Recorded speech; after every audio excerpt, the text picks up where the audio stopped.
अस्सलाम वालेकुम। Spanish driving licence की एक और वीडियो के साथ मैं हूं वकास अकरम।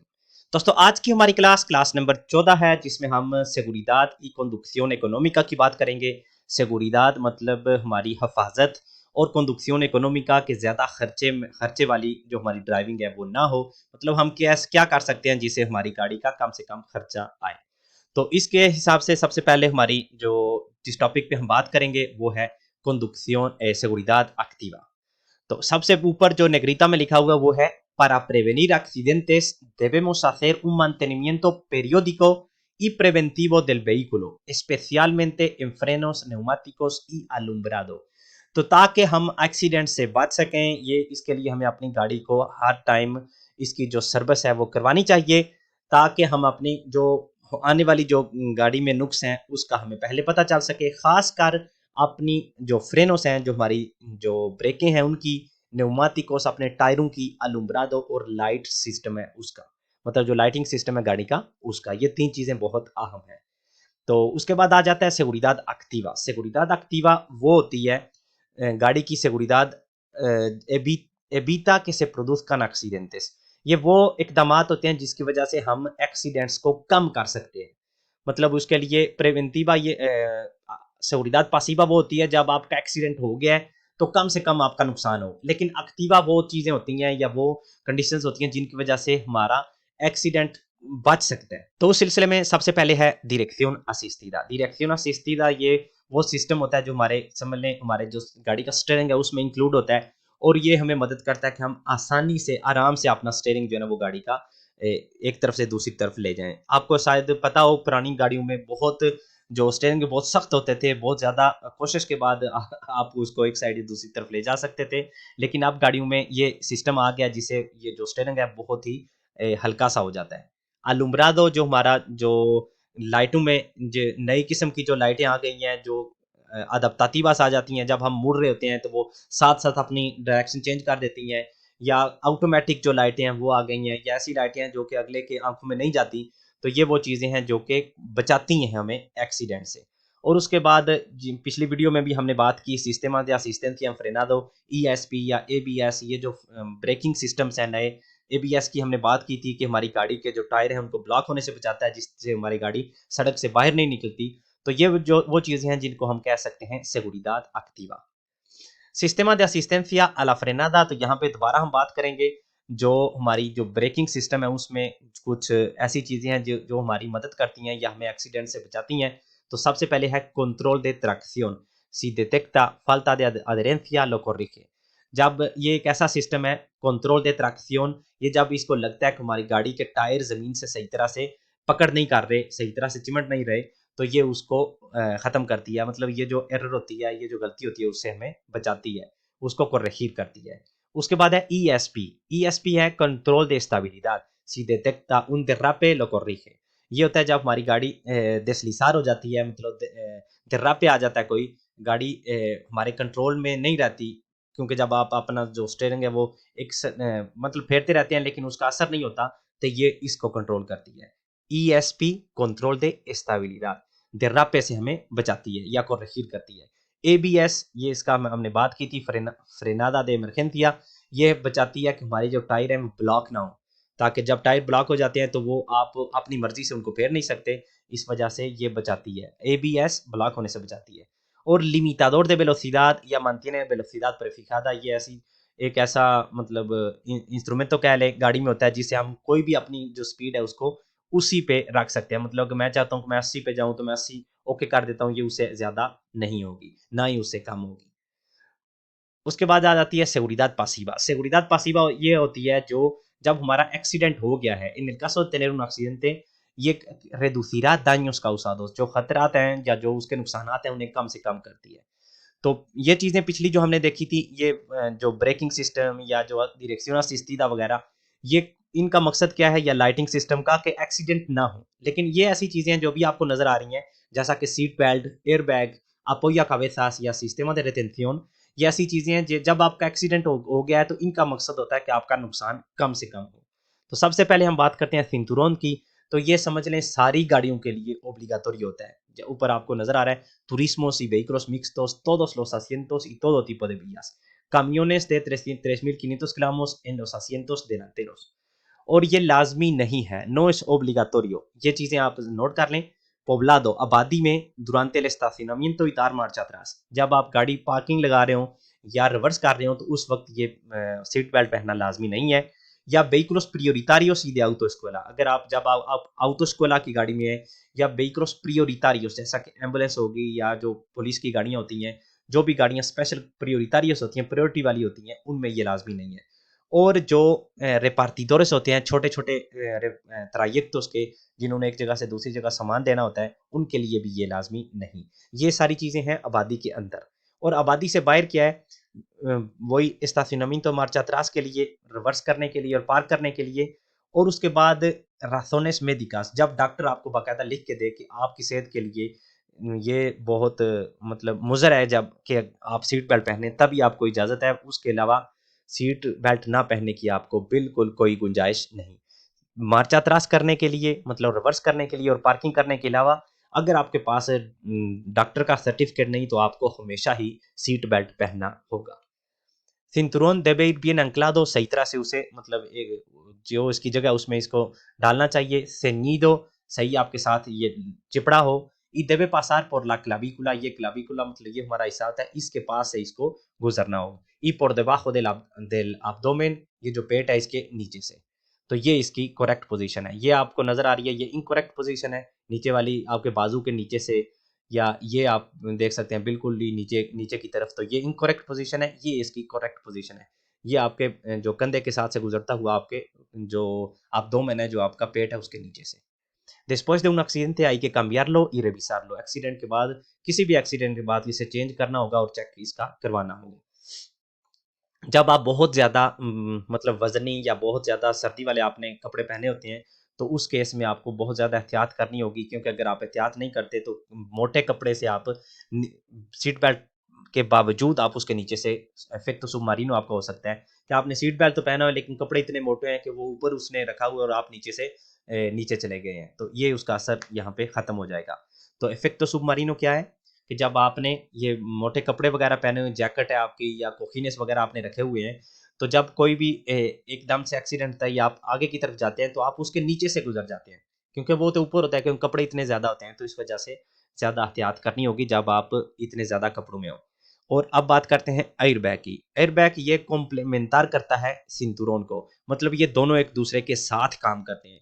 इसका क्या मतलब होता है, se debe revisar cuando indique el fabricante, ये आपको जब fabricante कहे तो आपने इसको दोबारा रिविजन इसकी करवानी होती है।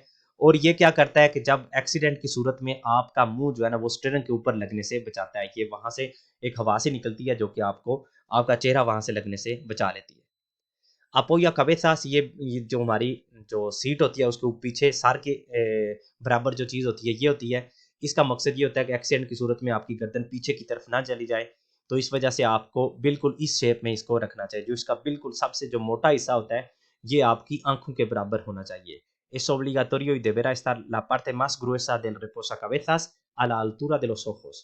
तो इस तरह आपने ये इसका सबसे मोटा हिस्सा यहाँ है, तो ये आपकी आंखों के बराबर होना चाहिए। Sistemas de retención, ये जो sistemas de retención होते हैं, ये la colocación de estos dispositivos resulta más segura en el asiento trasero central, ya que resulta menos afectado por impactos laterales। तो जब जब भी ये पॉसिबल हो तो आप ये जो सीट बच्चों की जो सीट होती है, इसको आपने पीछे वाली साइड, जो पीछे वाली सीटें होती हैं वहां पे सेंटर वाली पे रखना है। इसका मकसद ये है कि जब खुदा न खास्ता आपका एक्सीडेंट होता है और साइड से एक्सीडेंट होता है, तो सेंटर वाली सीट जो है ना वो अपने गोल पे से बच जाती है, इस वजह से वही सबसे एफिकास जगह होती है। एज के हिसाब से 3 साल से छोटे बच्चों के लिए मुकम्मल तौर पे ये लाजमी है, ओब्लिगाटोरियो है कि हमेशा वो अपनी ये सीट है उसका इस्तेमाल करें। जब बच्चे मतलब लोस मेनोरेस de edad 18 साल से कम होते हैं, 135 उनकी जो altura होती है, हाइट होती है, los menores de edad que midan menos de 1,35 no podrán viajar en el asiento delantero। 135 centimetre या 1.35 मीटर से कम जो हाइट वाले बच्चे आगे वाली सीट पे नहीं बैठ सकते। Además, deberán ir sentados en un asiento de retención infantil adecuado a su talla y peso। पहले तो ये कि ये आगे वाली सीट पे बैठ ही नहीं सकते, और दूसरी बात ये कि इनको पीछे बैठना होगा। अगर वो एक 1 या 135 सेंटीमीटर तक नहीं इनकी हाइट, तो अगर जब वो पीछे होते हैं तो पीछे भी उनको अपनी एज और अपने वजन के हिसाब से सीट का इस्तेमाल करना होगा।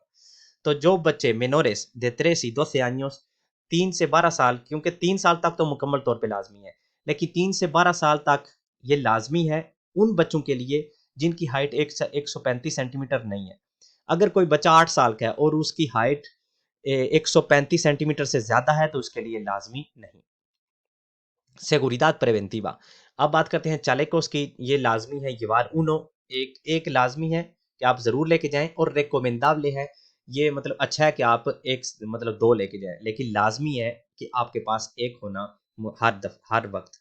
Viajes, revisar el estado del vehículo, distribuir bien la carga, revisar documentación y la presión de los neumáticos। किसी भी सफ़र से पहले आप अपनी गाड़ी की हालत चेक कर लें, वो अपना जो लोड है गाड़ी में बिल्कुल दोनों साइडों पे बराबर का रखें, सारे डॉक्यूमेंट्स वगैरह चेक करें, और जो टायर हैं उनकी प्रेसियन वगैरह चेक करें। डिस्टेंसिया दे फ्रेनादो, डिस्टेंसिया दे रिएक्शन, इसकी हम पहले वीडियोस में बात कर चुके हैं। डिस्टेंसिया दे फ्रेनादो होती है, ये आपकी स्पीड के हिसाब से ज़्यादा होती है। ये फासला होता है जब आप ब्रेक लगाना शुरू करते हैं, जब आप ब्रेक लगा लेते हैं, ये वो फासला होता है जब वो आप तय करते हैं। ऑब्वियसली जितनी ज़्यादा स्पीड होगी ये फासला भी ज़्यादा ही होगा। डिस्टेंसिया दे रिएक्शन ये होती है जब कोई आप खतरा देखते हैं, वहाँ से लेकर जब तक आपका पैर जो ब्रेक है उसके ऊपर तक जाता है, जो फासला आप तय करते हैं उसे कहते हैं डिस्टेंसिया दे रिएक्शन। tiempo de reacción ये वो होता है जो हमने पहले किलोमीटर्स में देखा था, मीटर्स में देखा था, तो यहाँ पे tiempo होता है, ये मिनट्स में होता है या सेकंड्स में होता है। तो आम तौर पे आम बंदे का आधे सेकंड से 1 सेकंड तक tiempo de reacción होता है, लेकिन ये मुख्तलिफ चीज़ों पे डिपेंड करता है कि आपका ये tiempo de reacción बढ़े, जैसा कि अगर आप शराब-नोशी करते हैं या कोई इस तरह की मेडिसिन वगैरह लेते हैं जो आपकी ड्राइविंग पे असरअंदाज होती हैं। तो यहाँ पे आपको दिखाया गया है कि स्पीड के हिसाब से आपकी distancia de retención है, जब से आप कोई भी देखते हैं, कोई खतरा देखते हैं और जब तक गाड़ी रुकती नहीं, तो आपकी स्पीड के हिसाब से ये कितना इसके ऊपर होता है। जब 50 की स्पीड पे आप जा रहे हैं तो ये आपको चाहिए 24 मीटर, अगर आप 90 की स्पीड पे जा रहे हैं तो आपको चाहिए 57 मीटर्स, और जब आप 120 की स्पीड पे जा रहे हैं तो आपको चाहिए 90 मीटर। तो आप देख सकते हैं स्पीड के साथ साथ कितनी ज़्यादा ये डिस्टेंसिया जो है ना वो बढ़ती जा रही है। और जब सड़क गीली हो, यहाँ पे खुश्क सड़क की बात हो रही है, अगर गीली हो बारिश की सूरत में 120 की स्पीड अगर आपकी है तो ये 146 मीटर्स आपको चाहिए होते हैं गाड़ी रोकने के लिए, क्योंकि टायर रुकते नहीं है जो अगर खुश्क ना हो सड़क। कंडक्शन इकोनॉमिका, यहाँ पे कुछ चीज़ें ऐसी बताई गई हैं जिसकी वजह से आप कम से कम आपका खर्चा हो, गासोइल आपका कम जो है ना वो खर्च हो। तो उसके लिए यहाँ पे रेवोल्यूशंस कह रहे हैं 2000 से 2050 में आप अपना जो गियर है वो अपना चेंज कर लिया करें। Los cambios de marcha en diésel entre 1500 y 2000। अगर गासोलीन है, पेट्रोल है, तो 2000 से 2025 रेवोल्यूशंस पर मिनटो आपने चेंज करनी है। जब आप गाड़ी चला रहे होते हैं सामने आ रहा होता है कितनी रेवोल्यूशंस पर मिनटोस आपकी होती हैं। तो ये रिकमेंड कर रहे हैं कि अगर गासोलीना है, अगर पेट्रोल है तो 2000 से 2050 तक आप चेंज कर लें, लेकिन अगर डीजल है तो 1050 से 2000 तक आप ये चेंज कर लें। तो यहाँ पे कुछ टिप्स हैं ताकि आपका जो तेल है वो कम से कम ज़ाया हो। सबसे पहले है no utilizar para trayectos cortos। गाड़ी अगर आप छोटा सफ़र है आपका, थोड़ा फासला है, तो बेहतर है गाड़ी का इस्तेमाल ही ना करें। उसके बाद प्लानिफिकार ला मेजor रूटा, जब आप कहीं दूर जा रहे हैं तो पहले प्लान बनाएं कहाँ मैंने जाना है, कौन कौन से रास्ते हैं, और सही रास्ता चूज करें। एविtar horas puntas, मतलब सुबह-सुबह काम का टाइम आप ना निकलें या छुट्टी के टाइम शाम को ना निकलें। जो टाइम बिल्कुल 12 बजे, 11 से 12 बजे या 1 बजे तक, आप ये टाइम ऐसे होते हैं छुट्टी का या काम में एंटर होने का टाइम नहीं होता, तो उस वक़्त आप ये सफ़र करें। utilizar transporte público, हो सके तो पब्लिक ट्रांसपोर्ट का इस्तेमाल करें। उसके बाद आप एयर कंडीशन जो है ना वो आपको ये पता होना चाहिए, जब आप एयर कंडीशन लगाते हैं या हीटर लगाते हैं तो 20% आपका कंज्यूम बढ़ जाता है, ज़्यादा आपका पेट्रोल ज़ाया होता है। जो गाड़ी में टेम्परेचर बेस्ट टेम्परेचर है वो 17 से 21 ग्रादोस तक होता है। El consumo es menor si se circula con marchas largas। ज़्यादा जितने बड़े आप गियर के साथ गाड़ी चलाएंगे उतना ज़्यादा कम आपका खर्चा होगा। और उसके बाद एक किस्म की वेलोसिदाद वेलोसिदाद यूनिफॉर्म है, मतलब अगर आप 120 पे वहीं पे रख देते हैं अपनी स्पीड गाड़ी की, तो बहुत कम आपकी गाड़ी जो है ना वो खर्चा करेगी, कम आपका डीजल जो है ना वो यूज़ करेगी। अगर आप 110 पे आते हैं, फिर 20 पे, फिर 10 पे, फिर 20 पे, तो आपका ज़्यादा खर्चा होगा। और जो vías urbanas हैं आबादी में, ज़ाहिर सी बात है आपको ज़्यादा बार ब्रेक लगानी पड़ती है, ज़्यादा बार गियर चेंज करना पड़ते हैं, तो वहाँ पे आपका खर्चा ज़्यादा होता है। मदीदा शहरों ने ये कुछ ऐसी चीज़ें हैं जो लोगों के ज़हन में होती हैं और वो सही नहीं हैं। जैसा कि जब आप नीचे की तरफ जा रहे हैं तो गाड़ी गियर से निकाल दें, तो इससे क्या होता है, गाड़ी जब आप गियर से निकाल देते हैं तो आपकी जो डिस्कें हैं जो ब्रेकों की, उनका ज़्यादा खर्चा होता है। तो ये भी चीज़ गलत है कि आप जब नीचे की तरफ जा रहे हैं तो गाड़ी को मतलब अपना पेट्रोल बचाने के लिए आप उसको पूंतो मुड़तो में कर दें, मतलब गियर से उसको निकाल दें। या लाइटों का इस्तेमाल ना करना, ये भी एक गलती है। या रिविज़ियोनेस गाड़ी की सर्विस ना करवाना भी, क्योंकि इससे बहुत दफ़ा आपका बड़े खर्चे जो है ना वो बच जाते हैं। गाड़ी की आप शीशे नीचे कर देते हैं ताकि आपको एयर कंडीशनर ना लगाना पड़े, जिससे आपकी गाड़ी को ज़्यादा पावर चाहिए होती है, क्योंकि हवा भी एंटर हो जाती है, इस वजह से आपका खर्चा ज़्यादा होता है। और एंड पे हम मुख्तलिफ किस्म की आलूदगी हैं उनकी बात करेंगे। एटमॉस्फेरिक का होती है, माहौलियाती जो आलूदगी है, इससे किस तरह से ये ज़्यादा होती है। रालेंती आल्तो, रालेंती वो होता है जब आप रुके हुए होते हैं, गाड़ी स्टार्ट होती है लेकिन रुके होते हैं, और रालेंती क्या करती है कि आपकी गाड़ी को बंद नहीं होने देती। तो जितनी वो ज़्यादा होगी उस उतनी ज़्यादा माहौलियाती जो आलूदगी वो ज़्यादा बढ़ेगी। अगर आपका हवा वाले जो फ़िल्टर हैं वो गंदे हैं तो उससे भी बढ़ेगी। उसके बाद मोटर में कुछ प्रॉब्लम्स हैं, धुआँ निकल रहा है ज़्यादा, नॉर्मल से ज़्यादा, तो फिर भी माहौलियाती आलूदगी इससे बढ़ जाती है। अकूस्टिका होती है जो सुनने वाली होती है आलूदगी। Uso exagerado de claxon en lugares prohibidos, escape libre, तो ऐसी जगहों पे हॉर्न का इस्तेमाल करना जहाँ पे वो ममनू है, तो ये भी एक जो अकूस्टिका contaminación है उसको बढ़ाती है। और जो तिरार aceite usado, आपने जो इस्तेमाल शुदा जो तेल है उसको तिरार करना, उसको फेंकना, ये भी बिल्कुल प्रोहिबिdo है, ये आप नहीं कर सकते।